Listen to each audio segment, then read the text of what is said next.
Okay, welcome back to Dragon Ball Z Anime Review, Part 2B. This I'm reviewing the rest of the Vegeta Saga, episodes 21 to 35. Yes, last 15 episodes of this arc. Yes, like I explained before, the reason why I split this in half because it's kind of a long arc. It's basically a 29 chapter, 20 episode arc. In these episodes, first episode, Countdown. Yeah, Goku finishes training, and by the end of the episode, Vegeta and Nappa arrive on Earth. Within there, they head to where Piccolo and Gohan are for some reason. Yeah, well, the reason is because they have the highest power level, and everybody else senses this, they all rush to basically their aid. And first person to arrive, Krillin. And then it's Tien and Chaozu, and then finally Yamcha finally shows up. Yep, all these guys come to protect, come to Piccolo and, Gohan's aid. What's Goku up to? Well, he's rushing because he completed his training. Well, mostly anyways. But the Saiyan's coming like, oh crap, it's taking him 2 days to get there. So he has to race across Snake Way in order to get there. Though on the way there, he does pass by Princess Snake's palace, which, by the way, that's her first and only time you hear her name mentioned outside of her own self-titled episode, Princess Snake, episode 14. Yeah, you see a couple of her aides, they see Goku flying by, and what are they doing? Doing laundry. Because why not? How she got out of the knot she was tied up in, well, they don't explain that. It's possible King Yama may have actually saw her out there and probably untied him herself, or she probably did it herself. Yeah, it's never explained because that's the last time you hear anything about Princess Snake for the rest of the series. With the exception of video game appearance. Yep. Basically, Goku's racing across because apparently the Princess Snake's place is actually halfway down Snake Way. And eventually he reaches the end, and that's when Kami's like, yeah. So, and grab him, get there, get down, see Korin, get a couple centimeters, he eats one, he gets energy back up, calls Nimbus. This is probably like the last time you'll see Nimbus. For like after this arc, as far as I know, this is the last unofficial time you probably will see Nimbus canon-wise until Dragon Ball Super. Yeah, I'm not kidding about that. Mainly the reason why, because I think that probably because Nimbus probably weren't not as welcome, because all the characters can fly. So why ride a cloud when the character can fly? That's my personal theory why after this saga that they stop using the cloud, because it doesn't pop up in the next several sagas.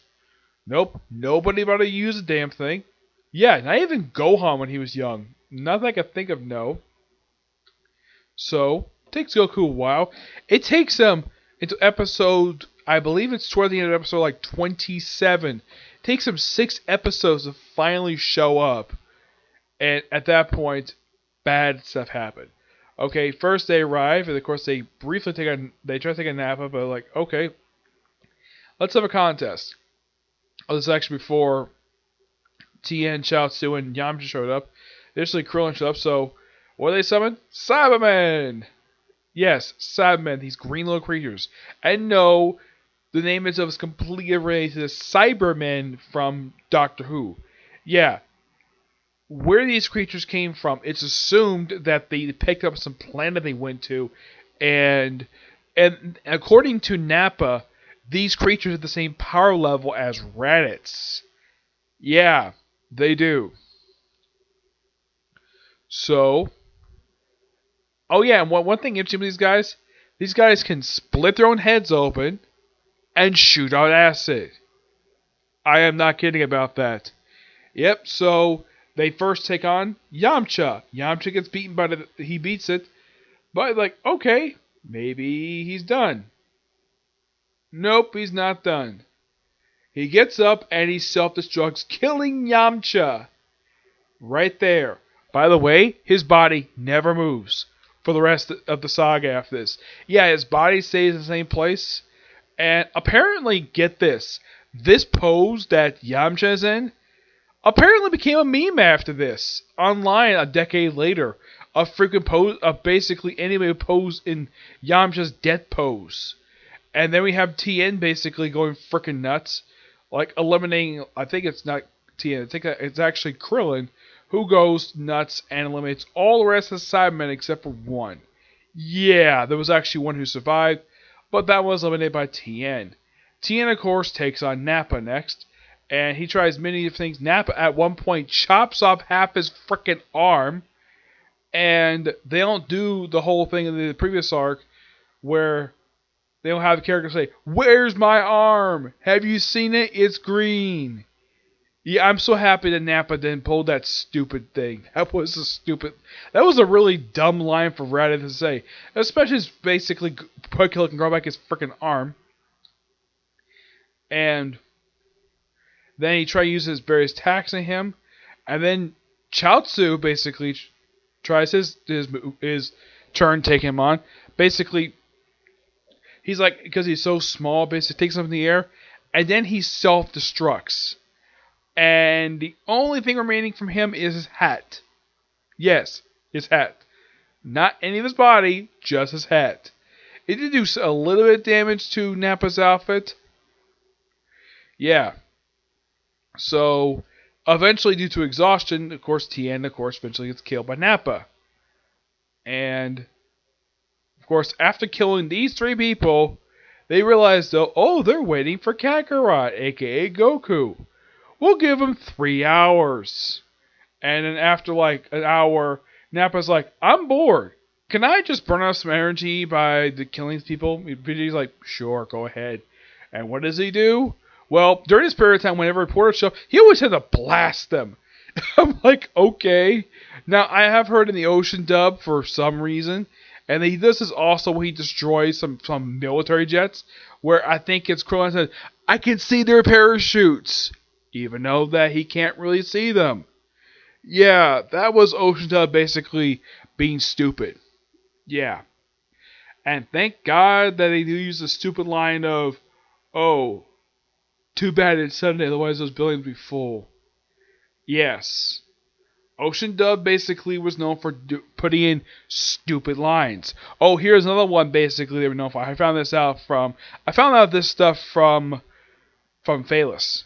Like, we almost went way in the dinosaurs. Really? They're dinosaurs, and it was pointed out by him that there are dinosaurs frequently seen throughout the entire series. Why would he say that for? Or there was another line, and I'm glad the fact Funimation put the stupid line in, is where basically when Vegeta basically talks to Goku, he says, "Your father was a brilliant scientist." Product was not a freaking scientist. He was a Saiyan warrior. Who, despite the fact that Goku is a spitting image of him, Goku is more powerful than his father is. As a matter of fact, he's never known who his father is anyways. Yeah. But thank God we didn't have those stupid things. Or here's another one for you. Like, in the Ocean dub, apparently they changed, like, Roshi's beer to colored water. Or coloring his legs so we don't see his leg, which I'm glad Funimation basically restored all these stupid edits. Yeah, because when Goku basically contacted Roshi, Saiyans are coming in a couple days, coming tomorrow, please resurrect me. And he comes out basically says, get the Dragon Balls, the Saiyans are coming, we need to resurrect Goku. And then Puar basically does, not Puar, I think it's Oolong does the stupid wish of, please make the Saiyans disappear, and Shinron's like, no, I can't do that. Do something else. And then Roshi's like, bring back Goku. Done. Simple as that. Yeah. And the Dragon Balls go off, and the Dragon Balls themselves are never seen again until the Frieza Saga. Yeah, they disappear for quite some time. Yep. Also, at one point, After Nappa basically kills a bunch of military soldiers, and they use some stuff basically that was shown in the classic, in one of my favorite anime opening titles, the Rock the Dragon theme, where you have basically Nappa basically take out several jets, like slicing through them, or just basically coming through like the side. It's like ah, so that's basically what he does. Yeah, for him, he's like having fun killing people. Okay. He's not showing destroying ships. He's basically showing destroying some press craft. He also is like, okay, one last thing. Let's destroy this little city, and he destroys it. Yep, he destroyed the damn thing. Yeah, second city to actually destroy in the series. Yeah, though when they first arrive on Earth, they actually destroy East City. Yep, they destroyed it, and Yanjiro basically being quite smart says, "Hey, look at these spaceships." Yeah, and of course you have the stereotypical government basically act like, yeah, let's take the away and pretend this never happened. Like, oh yeah, we'll claim it as a weather balloon. Yeah, despite the fact that Goku can easily prove to these guys that yeah, that if Goku found out that they took one of the spaceships, he'd probably like, yeah, I know what these things are. I'm from the same planet these creatures are. I've been living here for a long period of time. Yeah, and by the way, you can't do anything to me because I can easily overpower you guys just like that. Yeah, Goku would probably do that, but he never does in the series. Yep. But the ships themselves do pop up one more time after the police take a look at them, and yeah, they pop up toward the end of the saga, which I'll get to that. And at one point, Nappa basically launching was a blast and aims one at Gohan, which Piccolo blocks, killing him. And by the time Goku shows up, Nappa and Vegeta have already killed 4 of Goku's friends. And then for the last portion of these episodes, okay, first we have Goku versus Nappa, and he basically wipes the floor with Nappa easily, like, because everybody else had a tough time with Nappa. Goku just snaps like. He also uses the debut of the Kaioken. Yep, this is the saga where he has his debut. And in case you're wondering, is like actually any new characters make debut in this arc? Well, off the top of my head, no, not really. Nothing I can think of. No new characters, but this is a first timer. Yeah, like aside from the fact it's the first time we see, well, destructions of a city like this, of the scale, and well, death of 4 characters, not 3 this time, 4. Chaozu dying twice. This is the second time he's died.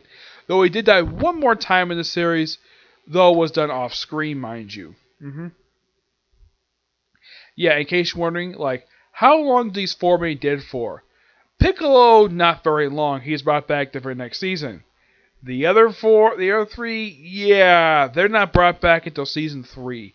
Until after the whole thing with the next film is wrapped up. Yep.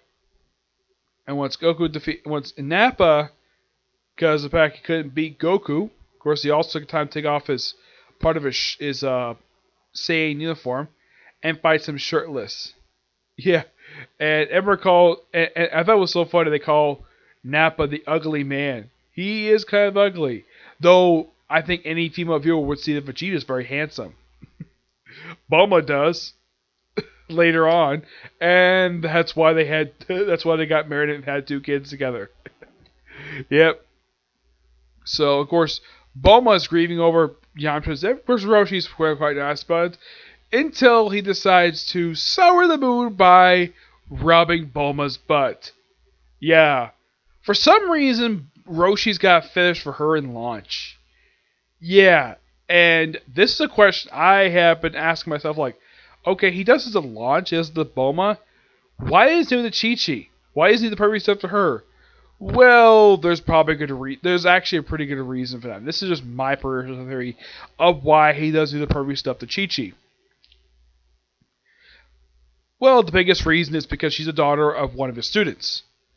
And secondly, Chi-Chi's married to one of his students. So, yeah, that would be a terrible idea for him to do someone who's probably close enough to be his own trying to use pervy stuff to it someone who would be close to be his own granddaughter.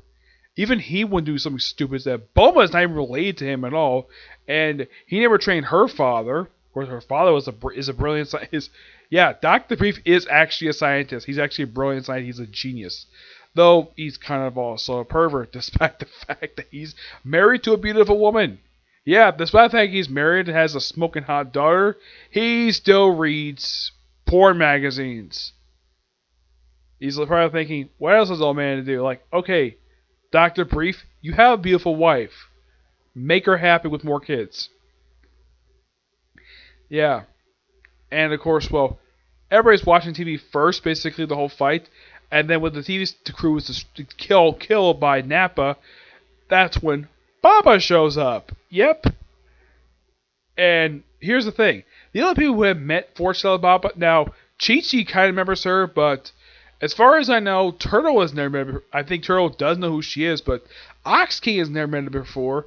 And so initially they watched the fight on Crystal Ball, and several times, well, Bulma and Chi-Chi go overreact and knock the Crystal Ball around. And eventually the Crystal Ball is destroyed. And then basically Goku, and then Roshi's like, can you find some turtle glue? It's like, okay, fine.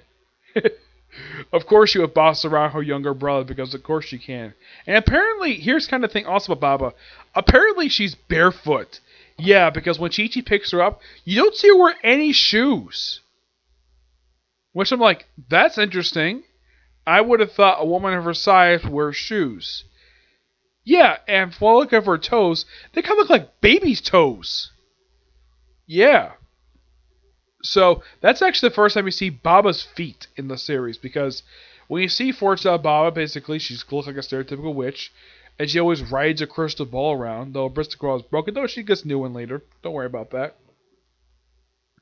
Yep, and as far as I know, this Saga is the first time she's ever visited the Kami house, and like, okay, they had enough, so why not go visit the battle in person? So that's when Korn shows up. Yep.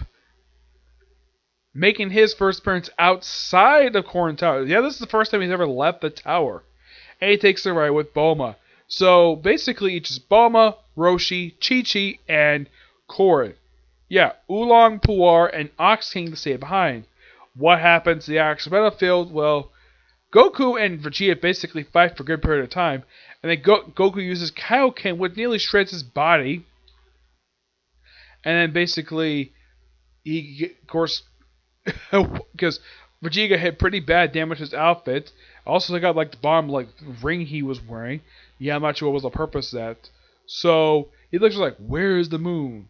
And then King Kai is like, you won't find it because Piccolo destroyed it. And well, Vegeta realizes right away that somebody suspected they were coming, so he destroyed the moon.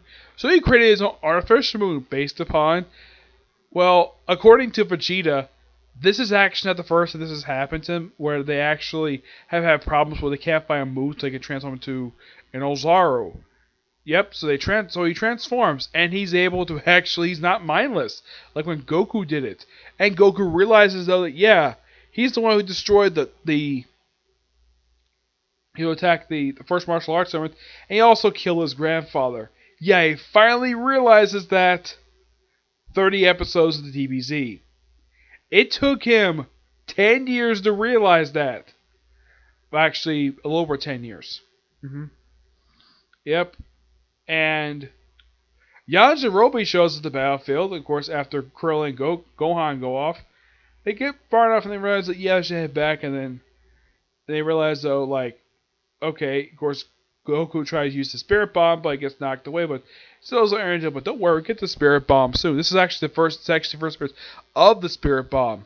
So, the only moves that we debut here, the Spirit Bomb and the Kaioken. We also debut of the Gallic Gun, Vegeta's signature move. Yeah, he uses it for the first time in the series. And he used it against Goku's Kamehameha Wave, which apparently, according to Vegeta, it's power enough to destroy the planet, even though that it really doesn't. It's been shown several times in the series where it doesn't do that at all. Yeah, that was something they retconned later. So, after Vegeta after Krillin sees Vegeta as Nozaru, realized, oh crap, we need to change it back. We need to chop off his tail. And he was going to use his Destructo Disc. Yeah, this is another who makes his debut this very arc. Krillin's Destructo Disc. Yep, his Destructo Disc. Oh yeah, and also when Gohan fights Nappa, he has a pretty good fight with him. And he also fights Vegeta too, which that's quite surprising. Yep. Oh, and Krillin uses Destructos twice in this arc. Yeah, twice. First against Nappa, and then of course against Vegeta, chop off his tail. And then, of course, at that point, Goku is nearly getting crushed by Vegeta. Of course, this is of course at the Vegeta had thrown him on the ground, and he decided to step on his legs, breaking them. So basically, Goku couldn't move. So he's to crush him, and then all of a sudden, like he's about to almost like finish crushing him, and of course he also was distracted by Gohan. And after the plan failed, he realized like, yeah, don't worry about it. I'm gonna still come anyways. And then he's like, oh crap, what just happened? And then we see his tail fall on the ground. What exactly happened? Yajirobe jumped in and chopped off his tail. One of his two big things he does this whole arc. The other part comes really soon. And then he transforms back, and then Goku transfers the power of the Spirit Bomb to Krillin. Krillin launched at him after during his battle with Vegeta. The Vegeta is distracted and looks at Krillin. Of course, the ball goes right, and of course, Gohan bounces it back and then hits Vegeta, and it actually seriously hurts him. And then he realizes though, like, he's gonna kill everybody, and then he sees that Gohan's tail is growing back. Yep, it has grown back. And he's about to move it, and then his back gets sliced by frickin' Yajirobe. And then he gets mad, throws him around, and then while he's upside down, he proceeds to beat the crap out of him. And then he stops because Gohan transforms into Ozaru. So apparently Goku is controlling him via telepathy. Yeah, Goku uses telepathy for the first time in the series. I think, and this is my I think that possibly King Kai taught it to him.